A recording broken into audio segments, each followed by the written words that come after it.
Hey, what's up everybody? I wanted to walk you through another flip property that we're working on. We just finished a couple of really complex elements on this property.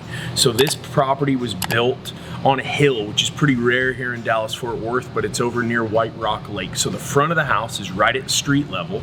The back of the house drops back into the alley. So what the property owner, who we're gonna sell this to, wanted was a flat yard in the back, which we'll show you here in a couple of videos. What we had to build was a steel staircase, or a staircase of some kind that was going to be durable, so you could get from the driveway to take your trash out all the way back up into the backyard. So what we ended up doing was deciding to build a steel structure here. We built this all out of channel and angle iron. Obviously welded this all together here on site, cut it all on site, and then pre-painted it and then painted at the end as well with an oil-based epoxy paint. So it's super durable, stand up to the UV damage here from Texas and also from all the other weather we get, ice storms, major rain, wind, things of that nature. Wanted this thing to be able to last. But there's a couple of really important elements on this. Obviously the steel super durable and super strong. Anytime you're using angle iron, you're tying angle iron together, it creates a very, very strong structure. We set these huge posts in 4 feet of concrete.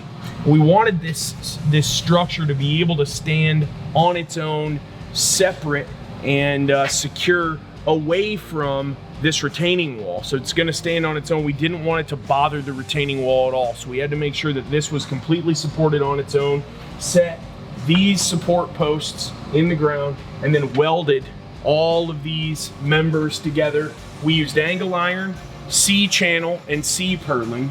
As you can see, then we epoxied it into the retaining wall just to secure it. And that was, complex little structure, but we've got monolithic fillet welds here. And then our steps are made out of expanded metal, which you would see on an industrial, like at a factory or an assembly plant, something like that. It's industrial strength steel tread metal that's got a grate to it.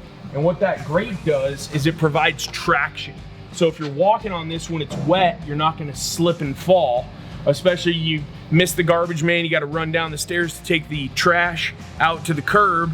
Got to make sure we're not falling all the way down. So this is a complex little job. But the reason we wanted to put it together like this was just, again, to add, it's one of those finishing touches, kind of like the gates that we put on, and we're going to put a gate up here as well, a security gate to secure the alley against the driveway here. But these finishing touches are the types of things that you can charge more for.